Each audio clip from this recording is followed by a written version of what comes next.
grew up in Cohasset. He studied at Yale and Columbia. He practiced law in Paris.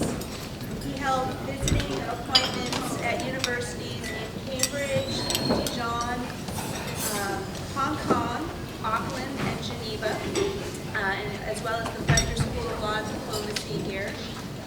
He's authored many publications, and he's currently a teacher at Boston University. His practice and teaching focus on international, financial, and commercial transactions. And this evening he's going to be speaking to us about the law and legacy of Civil War privateers and the role of Massachusetts in the Alabama arbitration between the U.S. and Britain. But most importantly, he's a great supporter of the society, and he's a local boy, and join us.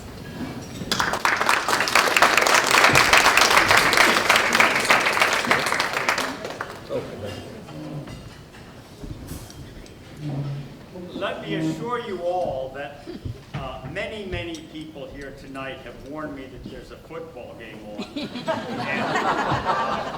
that I have to be done sooner rather than later. Let me say how thrilled I am to see so many people here tonight. It's always one of the great anxieties of the speaker that perhaps no one will show up. But the committee that has been organized by Kathy has done a wonderful job of getting out the local interest. I should say that this committee that she's part of is of special interest to me because at least two of the members, Annette Sawchuk and Linda Pratt, are married to a high school classmate of mine. I'm a different classmate, but each was married to a high school classmate. And so it's a special joy to me to be here.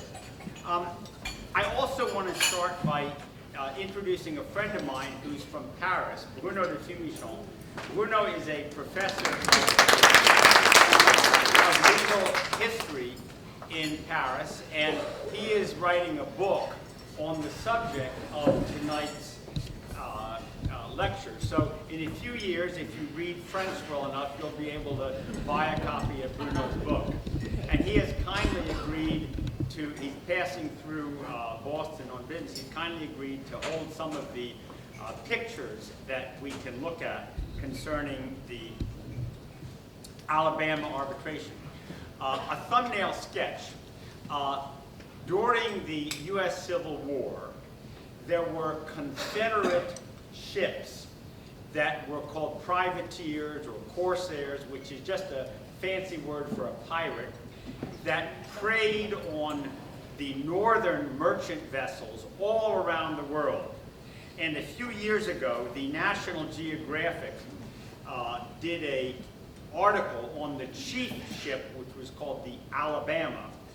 And if you have access to, this is December 1994, there is a wonderful picture in the middle of all of the places in the world that the Confederate raiders went, particularly the Alabama, shooting down the northern ships.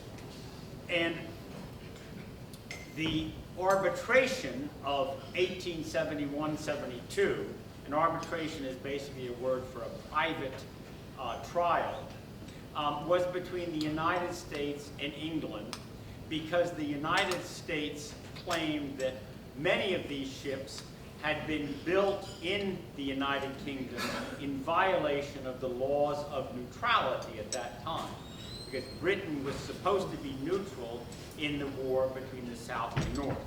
In any event, let's move to the middle of the story with a discussion of Charles Sumner, as in the Sumner Tunnel.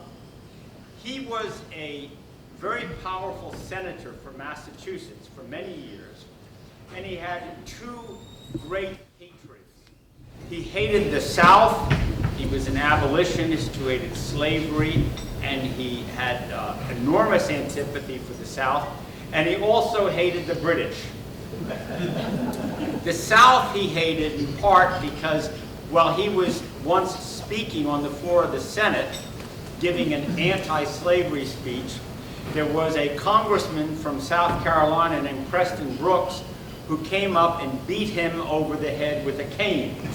And this has been known as the caning of Sumner. It happened before the Civil War, and he had to go off to Paris to receive treatment. He was never quite right after that. And when he came back, he definitely wanted to punish the South, and he will come back into the story. He also had a special hatred for the British because the ships that were built in Britain between 1862 and 1864 did a great deal to lengthen the Civil War. The estimate is that these ships destroyed or captured as many as 68 northern merchant vessels. And so in addition to the damages that were done directly to the North by the destruction of these ships, there was a great deal of indirect damage because the Civil War was prolonged in length because the North was economically weaker. Now, what he said after the Civil War was that he wanted the British to pay damages, the equivalent of what would today be trillions of dollars, damages for having built these ships in Britain and let them leave Britain to prey on northern shipping.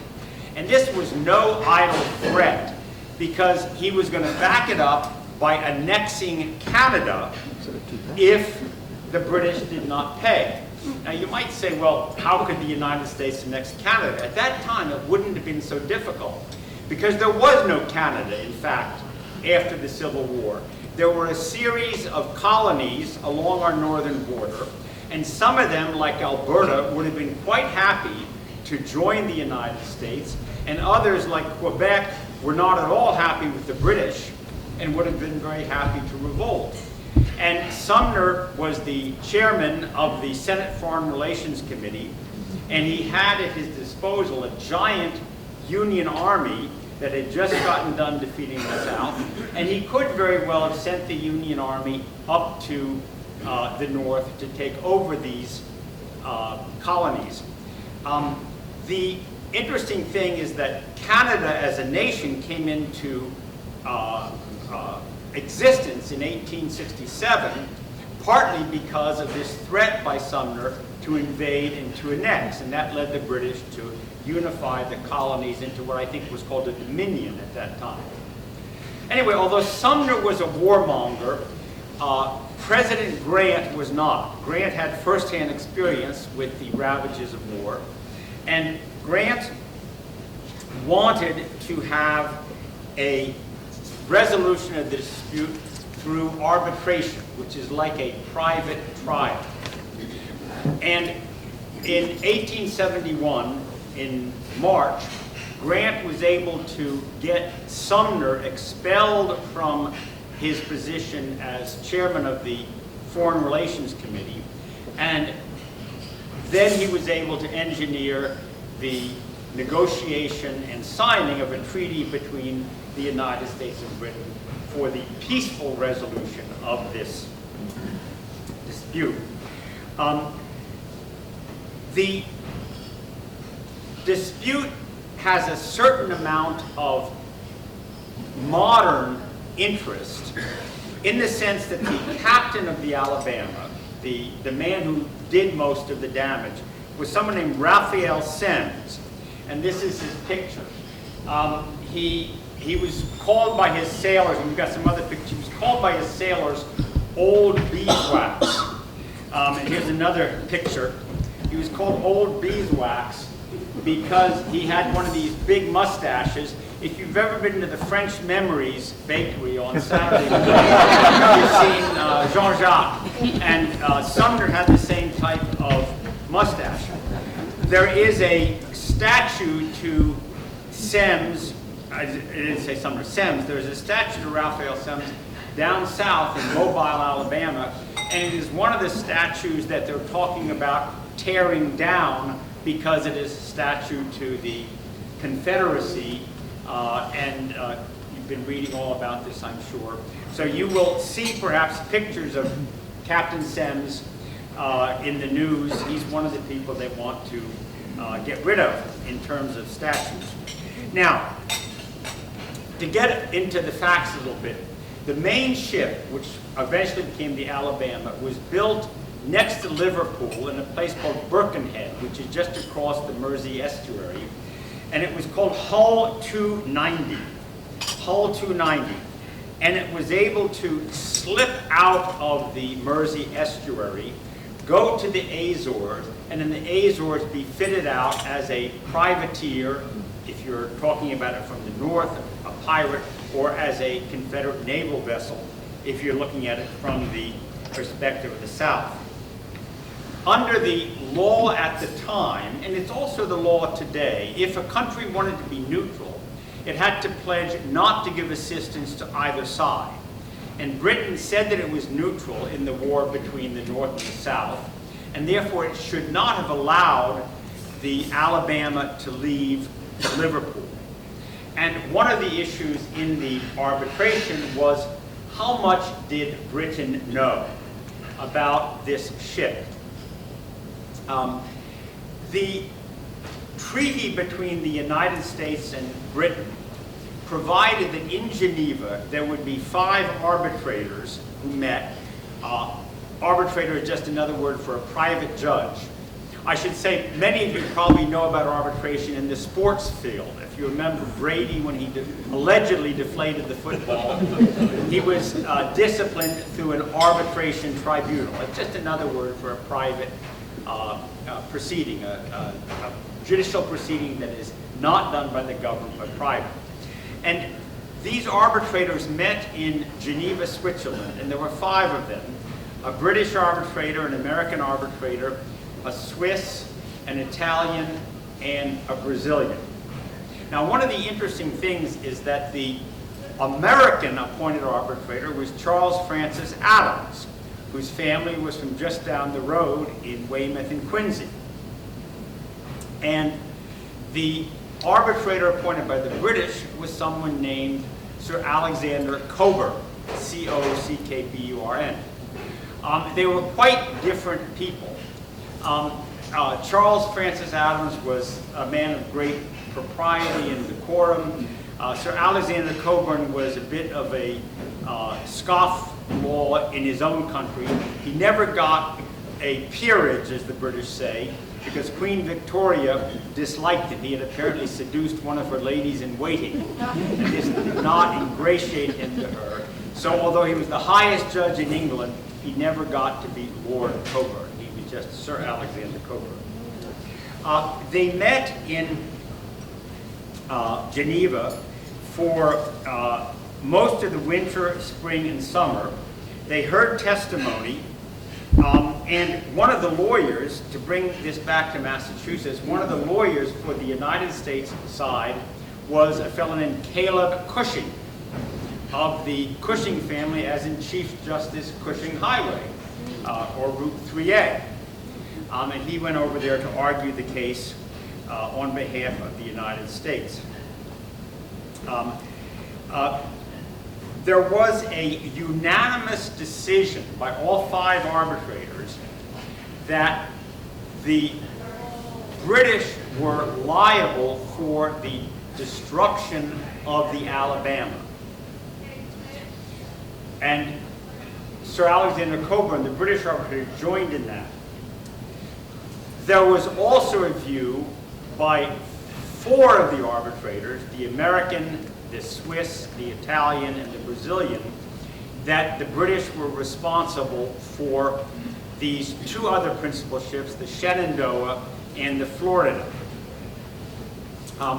Cockburn dissented with respect to those 2 other ships. And his dissent is really quite interesting to read. He goes through the facts of the case, and he says, well, the Shenandoah was allegedly given sailors in Melbourne, Australia, which was then British. And then he says, but the British governor of Australia got the word of honor from the captain of the Shenandoah that he was not going to fight against the North. And of course, among gentlemen, a word of honor is to be taken at face value, and so you can't really fault the British governor of Australia for having taken the word of honor of the captain of Shenandoah. The captain allegedly did not honor that word. With respect to the Florida, there was a question of what the British knew, and the Florida was allegedly for the British an Italian ship that went down to, where was it in Italy? Palermo, in Sicily. And if you want some interesting reading, you should read Coburn's Descent, because he goes through all of the various things that were discussed during the hearings. In the end, the tribunal in Geneva said that the British had to pay the Americans $15.5 million in gold, which was an enormous sum in those days. If you look at it as a percentage of the British government's annual budget, it would be about $250 billion today. What the British did not need to pay for was the so-called indirect damage. The indirect damage was the prolongation of the war. If you remember, Senator Sumner had the theory that if it hadn't been for privateers like the Alabama, the war might have ended in 1863 or 1864. That indirect damage had been excluded from the arbitrator's jurisdiction by a deal that was cut between Charles Francis Adams and Sir Alexander Cockburn during the period just before the arbitration began. Now, the significance of this arbitration is considerable in many ways. There was a British Chancellor of the Exchequer who had other positions, Roy Jenkins, and I think you told me, Bruno, that he was also the President of the European Union at one point. And he wrote a book about Gladstone, the English statesman, who was in charge during this. And according to Roy Jenkins's account, it was this Alabama arbitration in 1872 that ushered in a new era of friendly relations between the United States and Britain. There had been 100 years of warfare and bickering between the United States and Britain from the time of the Revolution until just after the Civil War. And then during the next 100 years, there was cooperation and amity. It was also significant because it pointed the way toward the resolution of international disputes other than by war. And there was an irony that the person who was behind this was President Grant, or General Grant, who was himself a soldier, but he felt there should be a better way to resolve disputes. Now, of course, as we know, wars still happen, but arbitration has become quite vital in the international community today. It is a controversial way of resolving disputes. In particular, it's used often to resolve investor-state disputes, where a private corporation will say that a country has expropriated its assets, and they go to arbitration now, usually through the World Bank or through the United Nations rules. And that's one of the things that I do to earn a living, is serving as arbitrator. You might say, why is this controversial? Well, it's controversial because if you are on the receiving end of the arbitration, if you are the government of the country that's being accused of nationalizing a foreigner's property, you may not want to have to go to a tribunal other than your own. The interesting thing about arbitration, at least to me, is that both left and right, Democrats and Republicans, have joined in criticizing it. Trump has criticized it, Bernie Sanders has criticized it, Elizabeth Warren has criticized it, and they've all criticized it because they say that the tribunals are quote-unquote unaccountable. Well, unaccountable is just another word for saying the tribunals don't report to the government. And of course, that's exactly what you want in the resolution of an international dispute. If the tribunal in Geneva had had to report to the British, you might never have had that arbitration award rendered, and you would have had war instead of the resolution of the dispute. One of the things that, and now I'm, if you will, giving you a little bit of a political perspective of my own, one of the things that one should remember in listening to this criticism of arbitration today is that one has to contemplate alternatives.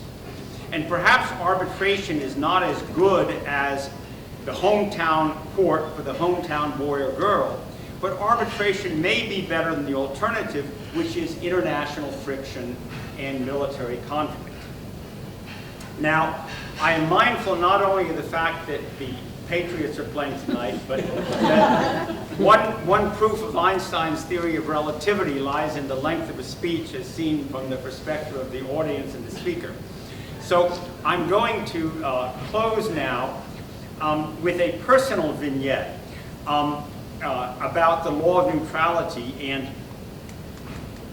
doing what Britain did, which it should not have done. My father was a naval officer during World War II, and I knew only a little bit of his ships sinking. I knew it from my mother, but at the very end of his life, he told me what had happened. He was the captain of a destroyer that had been sunk in the Atlantic by a Nazi submarine. He was around in the water for several days. He was eventually rescued by some Portuguese fishermen who took him to the Azores. And as you probably know, during World War II, Portugal, which was the country in charge of the Azores, was supposed to be neutral. And therefore, what Portugal should have done in the Azores was to keep my father a prisoner for the duration of the war. When I say prisoner, basically, not let him go. Just like Britain should not have let the Alabama go. And my father told me that he was there for several months. There was one book in English on the island which he read 5 times. It was a novel by Stefan Zweig called Beware of Pity. And he said that after a while, the mayor of his village got sick and tired of him being there. And so the mayor basically gave him some money, said, I'm going to turn my back, you walk down to the port and get out of here. And my father did. He made his way to London, then back to the United States. And he did exactly what he was not supposed to do, which was to go back and command another ship during World War II and fight again. And it was only in doing the research on the Alabama that I connected the dots between what happened to my father and the story of the Alabama, and that he was supposed to, by rights, have been kept in the Azores for the war. He was not, and that was a violation of the laws of neutrality.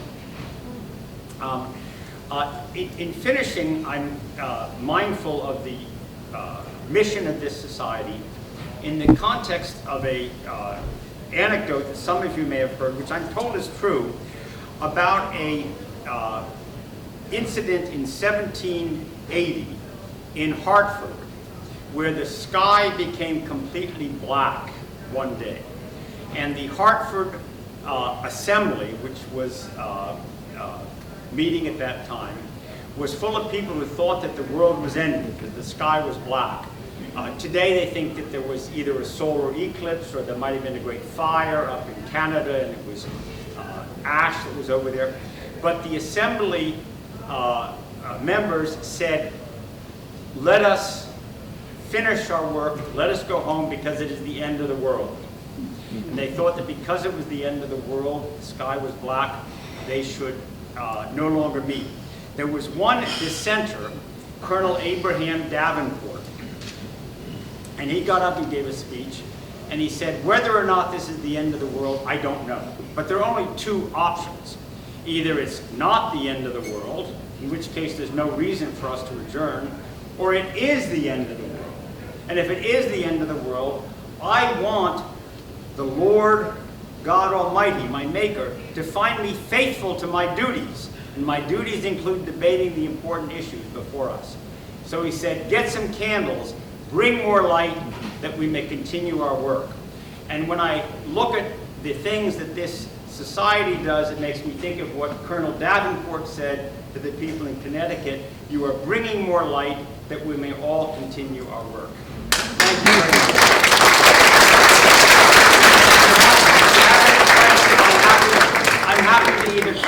answer them or refer them to Professor de Finichon. Did the British pay up? They did pay. Indeed, the British did pay. They paid the 15.5 million, and they paid it in gold. They paid it in gold. Bruno, what should you add if you were giving this talk? What have I left out in terms of the essentials? No. Anyway, by the way, the Alabama eventually met its demise off the coast of France in a battle in 1864 against the northern ship, the Kearsarge. And there's a very famous painting by Edouard Manet of the battle between the Kearsarge, the northern ship, and the Alabama. And it's in this book here of the U.S. Navy, you can see the painting. I think the painting is now in a museum in Philadelphia, but it's a rather dramatic painting of the final battle. And as I think I said, Semmes escaped that. He smashed his sword on his knee, jumped into the water, swam to a British yacht, and then went back to the south and commanded another ship. Rusty? Yes? I think it's worth just, part of the story, I think, may be, or some impact on the story, is the fact that the British were very abolitionists. They were, as a culturalist, as a country, their political position was anti-slavery very strongly. But they were caught in quite a dilemma because Southern cotton played a major role in their economy. So from a political point of view, they were between a rock and a hard place. They were opposed to slavery in the South, and yet they were very dependent on Southern cotton. So I can sort of imagine some people in England. Absolutely. And isn't there a book on this by Amanda Foreman? What is it called? It's a book on the British reactions to the South. It came out a few years ago. It's called something like what is it?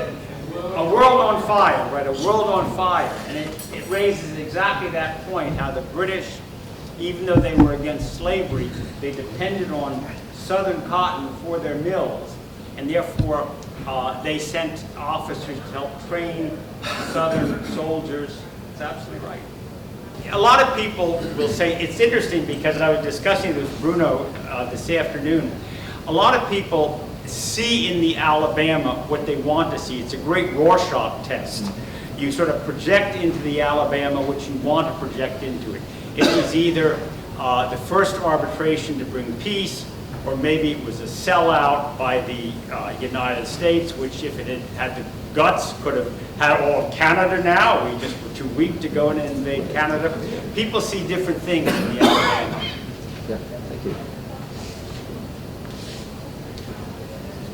Well, Thank you so much. thank you. Anyway, good luck.